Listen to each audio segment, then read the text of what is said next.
antes vamos a ir al versículo 19 del capítulo 1. Mire la exhortación que da Santiago ahí antes de pasar al versículo 6 del capítulo 3. Capítulo 1, versículo 19. Santiago dice: y por tanto, mis amados hermanos, todo hombre sea pronto para oír, tardo para hablar. Por lo general hacemos lo contrario. Tardo para irarse, porque la ira del hombre no obra la justicia de Dios. La ira del hombre no obra la justicia de Dios. Bueno, una palabra apresurada puede ser esa pequeña chispa destructiva. Por eso dice en el versículo 6, Santiago: y la lengua es un fuego, es un mundo de maldad. La lengua está puesta entre nuestros miembros y es la que contamina el cuerpo entero. Prende fuego el curso de nuestra vida y es inflamada por el infierno. Por eso me decía, la lengua es un pedazo del infierno de nuestros miembros. Hermano, yo no quiero ser instrumento del infierno, yo quiero ser instrumento del reino de los cielos. Con mi lengua, ya demasiado daño he hecho con mi lengua. Entonces tenemos que tener cuidado, hay que apagarlo ese fuego, no hay que avivarlo. Ese fuego tiene que ser apagado, ese fuego no proviene de Dios, no proviene del Espíritu de Dios. Dice que es un fuego inflamada por el infierno.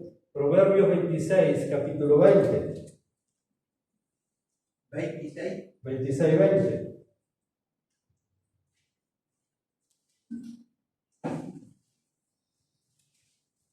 Dice allí: si la leña se apaga, sin leña se apaga el fuego.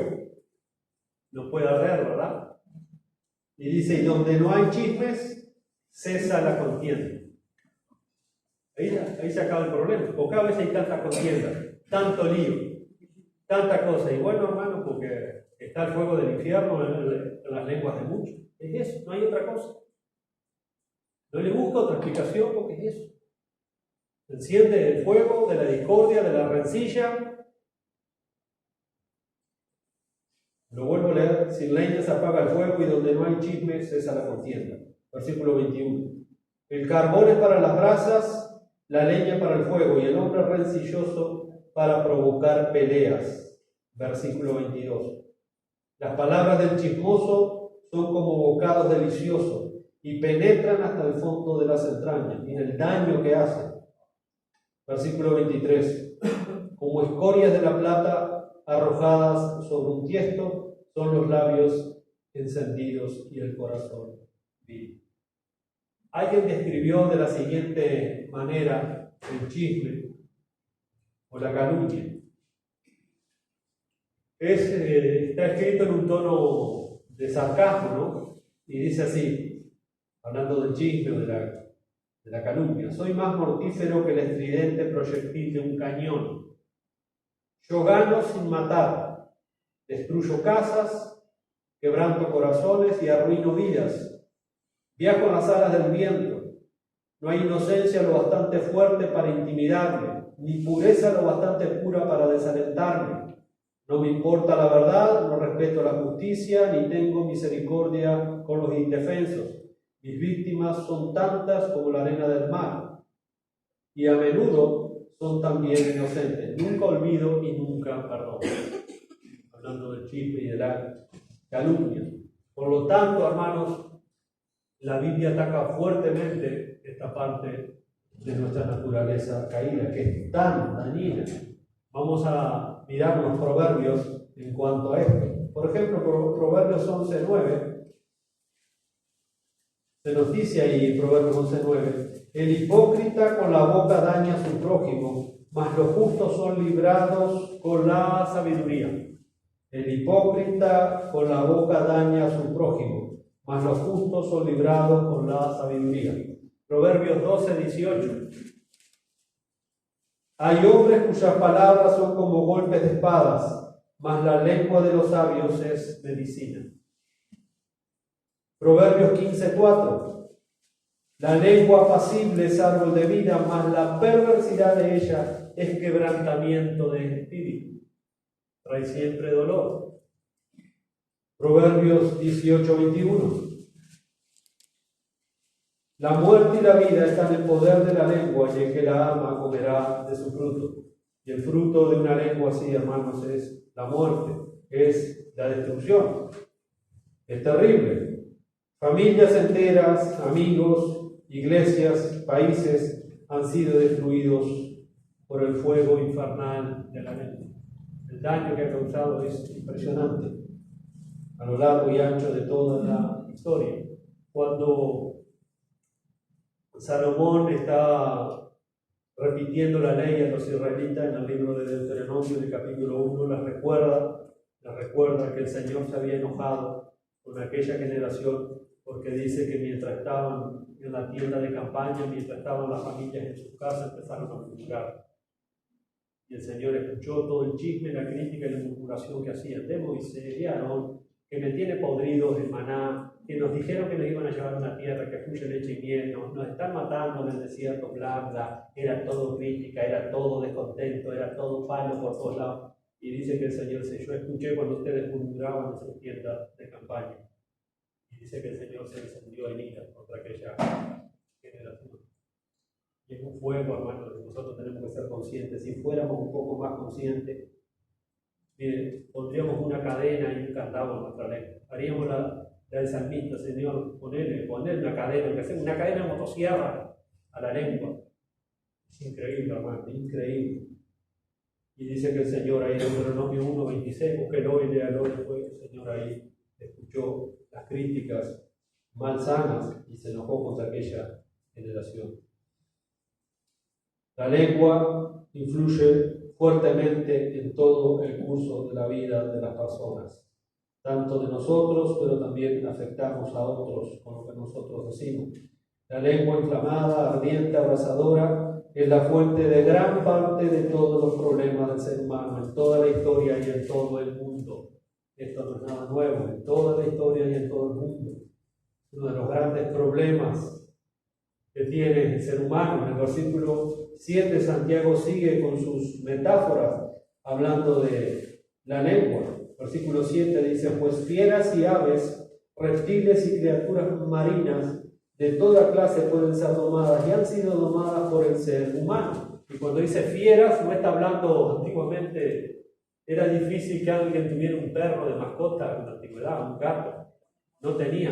En la antigüedad, hermano, el hombre se jactaba porque en vez de tener un perrito, un gato en la casa, tenía un leopardo, tenía una hiena, tenía un tigre, tenía un león, tenía un oso. Y él se jactaba de que había domesticado esa bestia y que esa bestia le servía a él. Ellos tenían, los reyes, por ejemplo, domesticaban leopardos, domesticaban hienas, domesticaban lobos. Santiago está hablando de eso. Se jactaban de que ellos eran poderosos y habían doblegado al león, pero no habían doblegado su lengua. Los reyes nunca pudieron doblegar su lengua. Los hombres fuertes nunca pudieron doblegar su lengua. El hombre se jacta de que fue a la luna, de que hizo esto, de que hizo puentes colgantes, subterráneos. Y la lengua, ¿cuándo la vas a dominar? El tema de la lengua, ¿para cuándo queda? No puede. El hombre sin Dios no puede. No puede.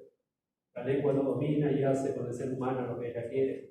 Y el hombre se jacta, por eso dice, es un miembro muy pequeño, y se jacta de grandes cosas. Si pudieron domar las cebras y pudieron domar los osos y los tigres bengala, pues la lengua no lo han podido. La fiera sí. Hay que domar una fiera, ¿no? Hay que domar una fiera. No es imposible domar una fiera. Lo que es imposible es domar nuestra lengua sin Cristo. Y que Cristo nos gobierne, nos domine. Eso sí que es imposible. Versículo 8, pero ningún hombre puede domar su lengua, porque es un mal incontrolable, llena de veneno mortal. ¿No estará exagerando Santiago? ¿Usted qué dice? Capaz que exagerado, porque esto es muy exagerado. Bueno, este es el diagnóstico del médico. Usted le va a porfiar al médico. Si el médico viene y le dice, no, mira que tenés tal cosa. No sea exagerado, doctor. Tómese este medicamento. No sea exagerado. El médico tiene razón, hermano. Dice, llena de veneno mortal.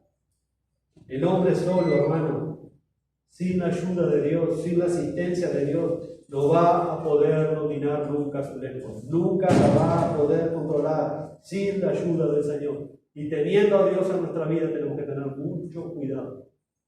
Porque ese fuego del infierno, donde sea soplado así, agarra enseguida fuego. Tenemos que apagar ese fuego infernal. El Salmo 141 nos promete ayuda del Señor para controlar esto. Salmo 141, versículo 3. El salmista clama y: Señor, pon guarda a mi boca, vigila la puerta de mis labios. Señor, pon guarda a mi boca, vigila la puerta de mis labios. Tenemos que empezar a clamar a Dios: Señor, yo he hecho mucho daño en mi lengua. Señor, ayúdame con esto. Ayúdame, Señor, a morderme la lengua, a tragarme mis palabras. Santifica mi lengua. Claro, para eso tiene que estar santificado el corazón, porque de la abundancia del corazón habla la lengua. Hay que clamar, hay que pedir ayuda. Con la ayuda de Dios, hermano, y los medios de gracia que Dios ha dado a los cristianos, a la iglesia. Los medios de gracia es la escritura, la oración, la comunión de los santos. Son los medios de gracia que Dios nos ha dado. Bueno, con la ayuda de Dios y los medios de gracia, entonces podemos ir ganando batalla contra este miembro pequeño, lleno de maldad. Otra vez citando Efesios 4:29, cuando Pablo dice que no debe de salir ninguna palabra mala, corrompida de nuestra boca, sino la que sea buena para la edificación. Y eso es lo que Dios espera de nosotros, que con nuestras palabras edifiquemos. Y luego Pablo dice: para que imparta gracia a los que escuchan. Cuando la gente te escucha hablar, hermano, la gente quiere hablar contigo, se deleita cuando te escucha hablar. Porque hay que tener cuidado también, porque Pablo dice: cuidado, no erréis. Las malas conversaciones corrompen las buenas costumbres. ¿Con quién te juntas a hablar? ¿De qué te gusta hablar? ¿Te gustan los chistes de doble sentido? ¿Chistes sucios o heces? Eso no es de cristiano. Esas cosas no edifican. Cuando la gente nos escucha hablar, da gracia a Dios por nuestro hablar, somos de bendición, edificamos. Para que, dice Pablo, para que imparta gracia a los que la escuchan. Pero la lengua no se sujeta a la voluntad de Dios. Es como una víbora, dice Santiago, llena de veneno mortal. Y a la gente no le gusta escuchar esto, porque para la gente somos buenísimos. Somos buenísimos. Si supiera que tienen una llaga en la punta de la lengua, tanto miedo que le tienen a las víboras ahí, y tenemos una víbora en la punta de la lengua lleno de veneno mortal. Porque eso es lo que dice la Biblia, hermano. Y no podemos suavizar las enseñanzas de las Escrituras. Miren lo que dice el Salmo 140, versículo 3. No son enseñanzas nuevas de Santiago, esto ya Dios lo había revelado en su palabra. Salmo 140, verso 3. Agudizan sus lenguas como una serpiente. Agudizan sus lenguas como una serpiente. Veneno de víbora hay debajo de sus labios. ¿Cuándo escuchaba usted predicas de estas en los púlpitos? Nadie le va a hablar de estas cosas, hermano. Porque la gente tiene miedo, los predicadores tienen miedo, son cobardes, no quieren tocar estas cosas, no quieren edificar a la iglesia. Usted no va a escuchar que le digan estas verdades desnudas. Pero esto es lo que usa el Espíritu Santo justamente para cortarle la cabeza a esa llaga que tenemos en nuestra lengua, llena de veneno mortal, y empezar a mortificar nuestra lengua. Y que realmente tengamos un hablar como verdaderos cristianos. Agudizan su lengua como una serpiente, veneno de víbora hay debajo de sus labios. Alguien dijo sabiamente: el alacrán lleva el veneno en su cola, pero el hombre lleva el veneno en su lengua. Y es así. El hombre mata con la lengua. Somos venenosos por naturaleza. Hay un dicho popular que nos dice: ten cuidado, no te muerdas la lengua. Exactamente. Porque te podés morir envenenado. Exactamente. Romanos capítulo 3, versículo 13. Tanto está en el Antiguo Testamento como en el Nuevo Testamento. Romanos 3:13. Pablo dice ahí, está citando en realidad el Antiguo Testamento, dice: sepulcro abierto es su garganta. ¿Usted que una vez ha ido a reducir un cadáver, ha levantado un sepulcro? No solamente cualquier porquería, sino el olor es espantoso. Es lo que dice Pablo: a buen entendedor, pocas palabras. Sepulcro abierto es su garganta, con su lengua engaña. Hay veneno de serpiente debajo de sus labios. Hay que matar la llaga, mi hermano. Hay que matar la llaga. Hay que cortarle la cabeza a la llaga. Veneno de serpiente debajo de sus labios. Santiago 5:12 nos da otro ejemplo de la lengua no refrenada, que es curar a la ligera muchas veces. hacer compromiso a la ligera, si habré visto eso. Por eso Salomón decía, cuando vayas a la casa de Dios, no te apresures a hacer juramento. Es mejor no jurar y cumplir que jurar y no cumplir. Eso hay que tener cuidado también en eso. Cuando nos comprometemos de boca para afuera y después, vuestro sí sea sí, vuestro no sea no, punto. Santiago allí nos da entonces otra pincelada del mal uso de la lengua.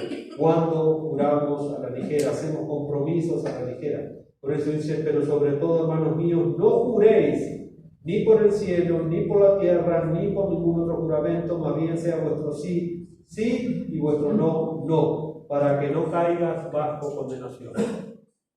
Tenemos que tener cuidado entonces con las cosas con las que nos comprometemos. Versículo 9, Santiago dice que con la lengua bendecimos al Señor y Padre, y es cierto, ¿verdad? Recién estábamos haciendo eso, estamos haciendo eso. Nuestra lengua recién era un instrumento de bendición.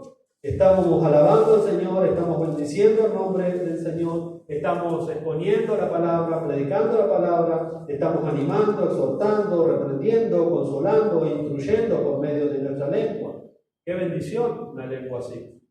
¡Qué bendición una madre que usa su lengua para cantarle un precioso poema arrullador a su bebé para que se duerma tranquilo!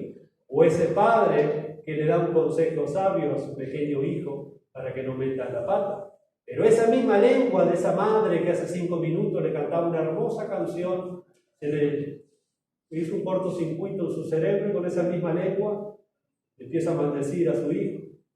La misma lengua que recién estaba arrullando a su bebé para hacerlo dormir, tiene el poder de decirle cualquier cosa. Ese mismo padre que estaba usando esa lengua para darle un consejo a su hijo, es el mismo padre que ahora está usando la lengua para maldecir a su hijo. Porque la lengua es así, hermano. Y Santiago lo dice claramente. Usamos la lengua para bendecir al Señor, usamos la lengua para alabar al Señor, y a los 5 minutos usamos la lengua para lo contrario. Y Santiago dice, no, esto es una incoherencia terrible, esto no puede ser así. Por eso dice, alabamos al Señor con ella, pero con ella maldecimos a los hombres que han sido creados a la semejanza de Dios. Entonces, ¿qué uso tiene mi lengua? ¿Sigue siendo un pedazo del infierno en mi boca? ¿Es un arma de 2 filos? Con ella bendecimos a Dios y Padre, pero también maldecimos a los hombres que han sido creados a la semejanza de Dios. Imagínense entonces usar el mismo instrumento para bendecir que para maldecir, para hacer bien que para hacer el mal. Usted conoce también el caso de esa madre que usaba una cuchara para alimentar a su bebé. Y el bebé fue creciendo y a medida que crecía, después le empezó a tirar la comida porque no le gustaba. Y esa misma cuchara que lo había alimentado durante casi 1 año a ese niño, que había sido un instrumento de bendición para alimentar al niño, le dio un arranque a la madre y con la misma cuchara que lo había alimentado, lo mató a su hijo golpeándole en la cabeza. Y nos espantamos de estas cosas. Y si nosotros hacemos lo mismo con la lengua. El mismo instrumento que que bendice muchas veces maldice. Y eso no puede ser así. Lo de la madre nos espanta, pero muchas veces lo de nuestra lengua no, porque no tenemos conciencia de la dimensión que esto tiene, y es lo que Santiago está enseñando, y es lo que Dios nos está enseñando.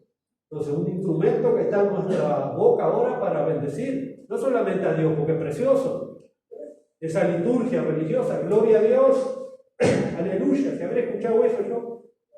Y después esa misma lengua, a los 5 minutos, que estaban alabando puro gloria a Dios y aleluya y no sé cuántas cosas más, esa misma lengua después era un puñal terrible, para matar a aquel que había sido creado a imagen y semejanza de Dios, a su hermano. Y eso no puede ser así. La misma lengua, si no se sujeta a las influencias divinas, se usa para maldecir y para dañar a los hombres, como dice Santiago, con calumnias, con chismes, con críticas, murmuraciones, difamaciones y todas esas cosas.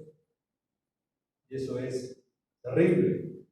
La lengua se usa para hacer mucho daño a otros. Proverbios 26, 28, se nos dice que la lengua mentirosa atormenta a su víctima y la boca lisonjera causa la ruina. Este es el diagnóstico que nos está dando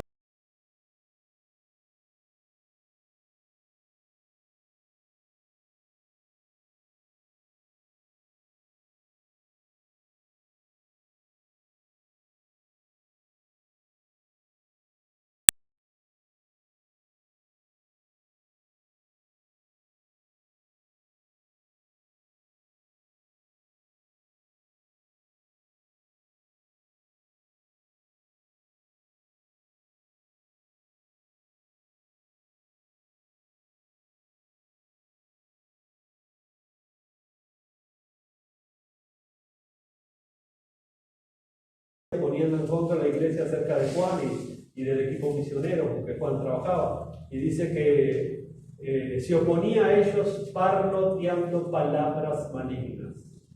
Parloteando palabras malignas. Diótrefes no tenía ningún interés en que la iglesia fuera edificada, sino que estaba sembrando cizaña de los hermanos de la iglesia contra Juan y el equipo evangelístico que Juan andaba sirviendo. Y dice que los acusaba allí a Juan y a los otros hermanos usando palabras malignas, palabras perversas, palabras corrompidas, como dice Pablo, palabras echadas a perder.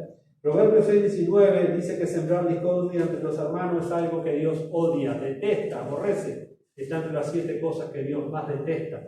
El que siembra líos, discordias, chismes, crítica, difamación contra los hermanos, y después venimos y adoramos a Dios con esa misma lengua. Es serio, hermanos, esto es muy serio y tenemos que poner la barba en remojo, todos nosotros.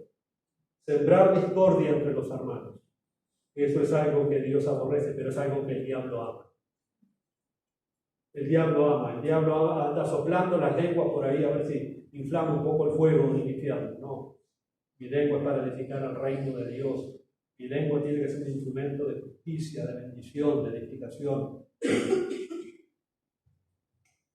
En Mateo capítulo 7, en el Sermón del Monte, en el versículo 1 al 5, el Señor está hablando también de cuando se juzga con hipocresía, con maldad, un juicio para condenar. Y el Señor condena ese tipo de juicio allí. Y Pablo, cuando escribe su primera carta a los tesalonicenses, en el capítulo 2, versículo 5, habla de palabras lisonjeras, es decir, las palabras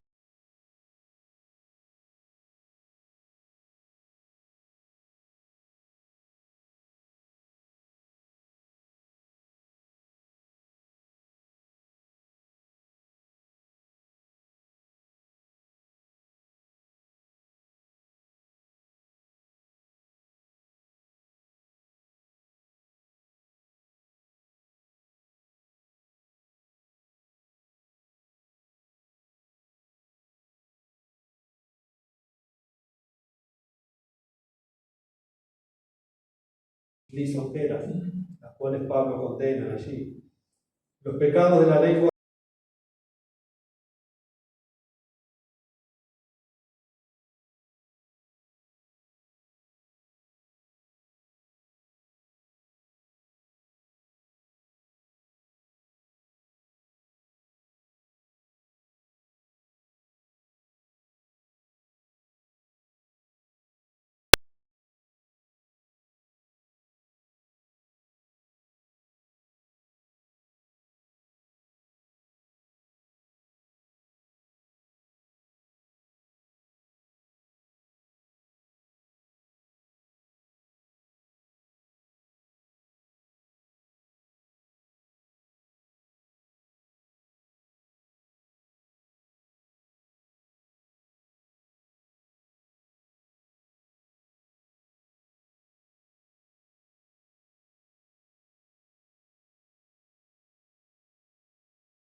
cinco cuatro, bromas groseras.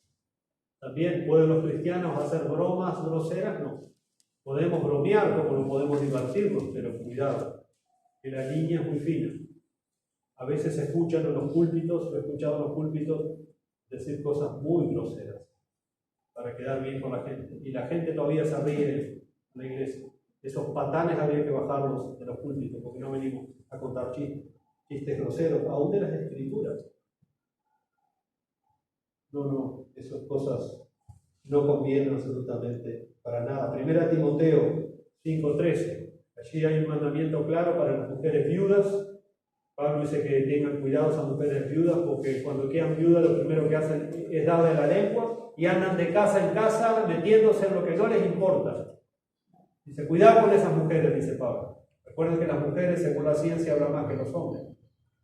Por eso Pablo decía, no permito que la mujer hable en público. Otra enseñanza que nos rechina a los evangélicos modernos, esa enseñanza.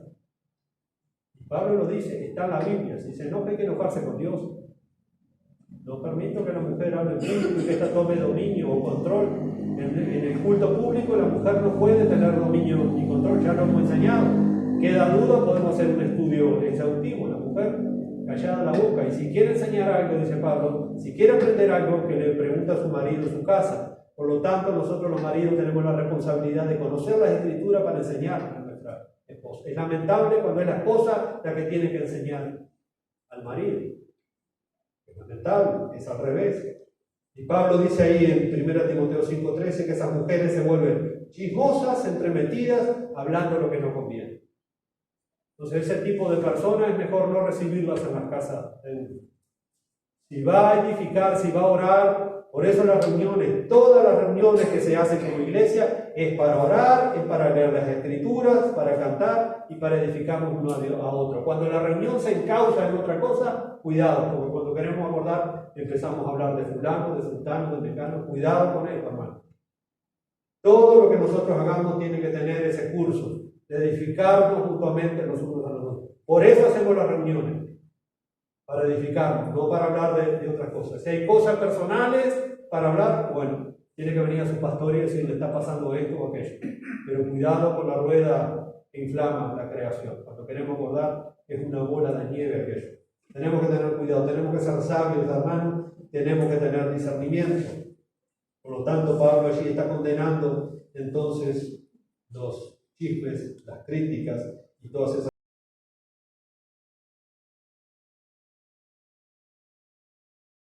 cosas. No edifican nunca. Esas cosas nunca traen bendición, traen destrucción, no traen gozo, traen amargura. Santiago continúa diciendo en el versículo 10 del capítulo 3, de una misma boca proceden bendición y maldición. Hermanos míos, esto no debe ser así. No debe ser así. Versículo 11. Hace una pregunta retórica. ¿Puede ser posible que de un manantial brote agua dulce y amarga por la misma abertura? Sería increíble. Y yo diría en términos criollos, puede ser que usted está ordeñando una vaca y de una ubre le salga leche blanca y de la otra ubre le salga leche negra. Es una incoherencia total, ¿verdad? Bueno, Santiago está apelando a la lógica acá. Usted piense, mi hermano, dice Santiago, ¿puede de una misma fuente entonces salir agua dulce y agua amarga? ¿Puede de una misma boca alabar a Dios y después maldecir al prójimo? El manantial, hermanos, que realmente brota agua dulce es cuando nosotros tenemos una boca para edificar, una boca que realmente alabe al Señor, una boca que dé gracia a los oyentes, una boca que está aprendiendo a ser sometida al señorío de Cristo en nuestras vidas. Pero entonces tenemos nosotros que ponernos también en la línea esa tan fina y preguntarnos qué fuente es la que brota más seguido de nosotros. ¿Qué fuente? ¿Agua amarga de la queja, de la crítica, del chisme, de la calumnia? Eso es agua amarga. Esa es la fuente del agua amarga que no sirve absolutamente para nada. Por eso en el capítulo 4, versículo 11, Santiago dice, hermanos, Santiago 4:11, hermanos, no habléis mal los unos de los otros. Y esto todos son imperativos, son ordenanzas. No habléis mal los unos de los otros. Y es lo que hacemos tantas veces. Cuando hacemos esto, inmediatamente tenemos que arrepentirnos. No me puede llover esto. No me puede resbalar esto. Que con tanta liviandad yo haga un juicio condenatorio o hable mal de un hermano. No puede ser así. El que hable mal de su hermano o juzga a su hermano, habla mal de la ley y juzga la ley. Y si tú juzgas la ley, entonces eres hacedor de la ley. Entonces no eres hacedor de la ley, sino juez. Es decir, nos ponemos en el lugar de Dios. Hacemos un juicio de condenación en el lugar de Dios. El único que condena tiene el poder y la potestad para condenar es el Señor. Él es el juez. En Santiago 5:9 nos dice allí, hermanos, no os quejéis uno contra otro. 4:11 dice, hermanos, no habléis mal los unos con los otros. 5:9, hermanos, no os quejéis unos contra otros, para que no seáis juzgados. Mirad, el juez está a las puertas. Muchos hermanos que nunca serán culpables de mentir o de maldecir, pero sí caen en el error de quejarse y murmurar. Pablo dice allí en 1 Corintios capítulo 10, versículo 10, también está exhortando a los corintios y le dice: ni murmuréis como algunos de ellos murmuraron. Está hablando de la generación que salió de la esclavitud de Egipto cuando murmuraban en contra de Dios, de Moisés y Aarón, y todos sabemos lo que le pasó a esa congregación. Pablo dice allí: ni murmuréis como ellos, como algunos de ellos murmuraron y fueron destruidos por el destructor. ¿Quién es el destructor acá? El Señor. El Señor, hermano. El Señor. El pueblo de Israel había murmurado contra el Señor, porque a pesar de todo lo que habían hecho por ellos, seguían siendo ingratos. Se quejaban, maldecían, hablaban mal, decían que el Señor los había sacado con un mal propósito para matarlos en Egipto, no veían la bendición de la tierra que fluía de Chimién, que en Egipto estaba mucho mejor, que Moisés los trataba con tiranía. ¿Se acuerdan? Número 16, la rebelión de Coré, Datán, Abiram, cómo se abrió la tierra, los tragó vivos, y al otro día, murieron más de 14.000 personas en ese juicio que Dios mató, y al otro día la gente se levantó, de mañana empezó a bostezar, y bien se levantó y empezaron otra vez a criticar y a murmurar. Y Dios quiso matar a todos, y dice que Moisés y Aarón postraron sus rostros en tierra y clamaron al Señor. Es impresionante. Al otro día, habían visto cómo la tierra se abrió y cómo Dios los hizo descender al Seol con vida, toda esta gente, y al otro día se levantaron. No habían terminado de bostezar cuando ya empezaron a criticarse y a quejarse, a criticarse y a quejarse. Y ese muchas veces es el pan nuestro de todos los días. Quejas y críticas, críticas y quejas. Y las palabras de edificación, de bendición. Hermanos, tenemos que aprender a poner un freno a nuestra lengua, a santificar nuestro corazón. En Malaquías, capítulo 1, versículo 13, ahí dice que también la gente cuando celebraba el culto al Señor, acá estamos en el antiguo pacto todavía, Malaquías, ellos dice que estaban fastidiados de lo que hacían para el Señor. Y el Señor había escuchado que cuando iban a llevar sus ofrendas al Señor, al templo del Señor, ellos decían: ¡uf! ¡Qué fastidio nos es todo esto! Entonces no tenía ningún sentido ya para ellos llevarlo mejor al Señor. Entonces pensaban: y bueno, ¿para qué vamos a llevar el mejor cordero para el Señor? Llevar ese medio moribundo, que es todo lo mismo, llevar cualquiera. Y el Señor se enojó. Dice: ¡qué fastidio! Nos tiene podrido todo esto. Todos los domingos lo mismo. ¿Hasta cuándo? ¿Y para qué? Si seguimos iguales. El problema no era el Señor, el problema eran ellos. Y se daban manija unos a los otros. El Señor había escuchado todo eso. Increíble. También decís: ¡ay, qué fastidio! Y con indiferencia lo despreciáis, dice el Señor de los ejércitos. Y traéis lo robado, o lo cojo, o enfermo. Así traéis la ofrenda. ¿Aceptará esto de vuestra mano? Dice el Señor. Traían las cosas de mala gana, no lo hacían de corazón. Y todavía se quejaban. Eso no bendice a nadie. Por eso ahí en Malaquías 1:10, con mucha razón el Señor dijo: oh, si hubiera entre vosotros quien cerrara las puertas para que no encendieran el altar en vano. Si nada de lo que se hace para el Señor es en vano, hermano.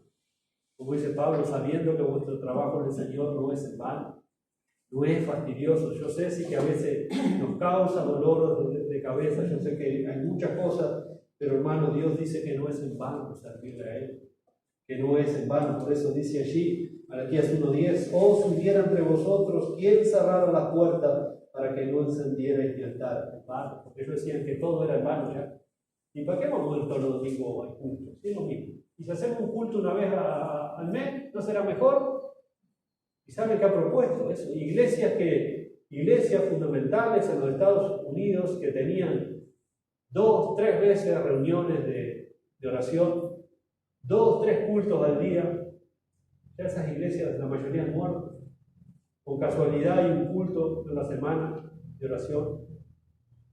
Un culto, un domingo, se ha ido apagando el celo por el Señor. Se ha ido en iglesias grandes, tradicionales. Toda la vida tuvieron una vida espiritual saludable, justamente empezaron a ver que era una pérdida de tiempo. que había más cosas que hacer afuera, que había otras prioridades, se empezaron a cerrar esas actividades. Y algunos tenían hasta 3 cultos al día. Hasta 3 cultos al día, ¿sí? ¿Es cierto?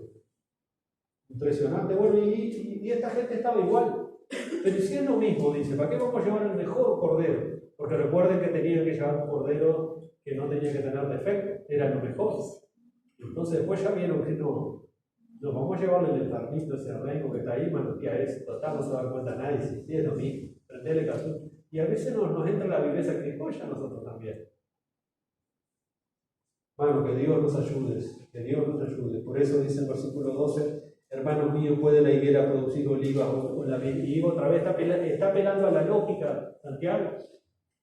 No hay misterios profundos espirituales acá, es la lógica. Le dicen, ¿puede la higuera producir olivas o la vid higo? No puede. Porque el árbol se conoce por el fruto. Según la naturaleza de ese árbol, será el fruto de ese árbol. Es así. Tampoco de una fuente de agua salada brota agua dulce. Por lo tanto, hermano, la lengua indica la condición espiritual de la persona que profesa ser cristiana. Nosotros podemos decir que somos cristianos, que adoramos a Dios, que servimos a Dios, pero la lengua nos da el diagnóstico correcto. Así como el doctor le da el diagnóstico correcto también cuando ve en nuestra lengua, si hay llagas, si hay bacterias o lo que fuera. Por eso el Señor nos está examinando nuestra lengua en este día. Eso le dice mucho más acerca de la salud al doctor que de repente un análisis. Cuando ves un médico, usted tiene tal cosa, es esto, lo otro. Por lo tanto, hermano, el médico de médicos, nuestro Señor Jesucristo, conoce nuestra salud espiritual, conoce nuestra lengua, cómo la estamos usando, qué síntomas tiene. Proverbio 18:21 dice que la muerte y la vida están en el poder de la lengua y los que gustan usarla comerán de su fruto. Recuerde que el árbol se conoce por el fruto. Por eso Santiago ahí en 5:16 le da otro uso muy importante a la lengua, que es la confesión de nuestras faltas. Confesamos nuestras ofensas unos a otros, dice Santiago. Fundamental, confesar, pedir perdón. Ya hemos hablado del perdón. Desde luego, hermano, que el verdadero problema está en nuestro corazón. De la abundancia del corazón habla la lengua. Por lo tanto, como dijo el Señor en Mateo 12:37, porque por tus palabras serás justificado y por tus palabras serás condenado. Nuestras palabras nos están justificando, nos están condenando. Nuestra lengua, ¿para qué lado está? ¿En qué lado de la fuente está? Hermano, yo pienso que todos, ¿verdad? Que todos amamos la vida. Todos queremos ver días dichosos. ¿Cuántos quieren días dichosos? ¿Cuántos quieren ver días dichosos, felices de aquí en más? ¿Cómo hacemos eso? ¿Usted quiere ver su vida próspera? ¿Usted quiere progresar espiritualmente? Yo le voy a dar la receta acá en Primera de Pedro, capítulo 3, versículos 10 y 11. ¿Usted quiere ser feliz? ¿Quiere disfrutar de la vida? ¿Quiere ver días llenos de esplendor, de gozo? Vamos al recetario médico. Primera de Pedro, capítulo 3, versículo 10 al 11. Porque el que quiere amar la vida, yo creo que todos nosotros queremos amar la vida, ¿verdad? El que quiere amar la vida y ver días buenos, ¿quiere ver días buenos realmente? Bueno, refrene su lengua del mal. Empieza a dominar su lengua. Empieza a controlar sus palabras y sus labios no hablen engaño. Versículo 11. Apártese del mal y haga el bien. Busque la paz y sígala. Bueno, hermano, acá tenemos la receta de Dios para ver días buenos, días dichosos. Ponerle un freno a nuestra pequeña lengua. El domingo que viene quizás ahondaremos un poco más en este tema. Vamos a estar orando. Padre, te damos gracias por tu palabra en esta hora. Tu palabra siempre es fuente